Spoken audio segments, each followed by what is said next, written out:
విద్యాశాఖ మంత్రిపై వస్తున్న విమర్శలకు సీఎం రేవంత్ రెడ్డి స్పందించారు. ఆ శాఖ తీసుకొని రోజు తిట్లు తింటున్నానని, ఆ తిట్లు తనకు పడకుండా ఉండాలంటే ఉపాధ్యాయులే కాపాడాలన్నారు. మంచిగా పని చేసినందుకు తాను విద్యాశాఖ మంత్రిగా రాజీనామా చేయాలా అని ప్రశ్నించారు. ఈ రోజు కొంతమంది అంటున్నారు, నిన్న కొందరు మాట్లాడుతోండి, తెలంగాణలో విద్యాశాఖకు పూర్తి స్థాయిలో మంత్రి లేడు, అర్జెంటుగా రేవంత్ రెడ్డి గారు పూర్తి స్థాయి మంత్రిని విద్యాశాఖకు నియమించాలని. నేను మిమ్మల్ని అడుగుతున్నా, పర్ఫామ్ చేసినందుకు నేను విద్యాశాఖ నుంచి తొలగాల, లేకపోతే నర్సరీ, ఎల్కేజీ, యూకేజీ ఇంట్రడ్యూస్ చేసి నర్సరీ నుంచి 12th క్లాస్ వరకు బ్రేక్ఫాస్ట్ ఇచ్చినందుకు నేను తొలగాలనా?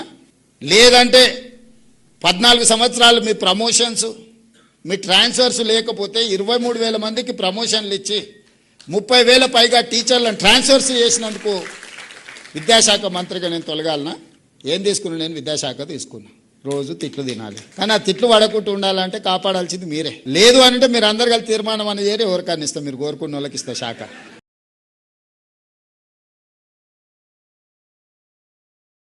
ఈరోజు కొంతమంది అంటున్నారు, నిన్న కొందరు మాట్లాడుతోండి, తెలంగాణలో విద్యాశాఖకు పూర్తి స్థాయిలో మంత్రి లేడు, అర్జెంటుగా రేవంత్ రెడ్డి గారు పూర్తి స్థాయి మంత్రిని విద్యాశాఖకు నియమించాలని.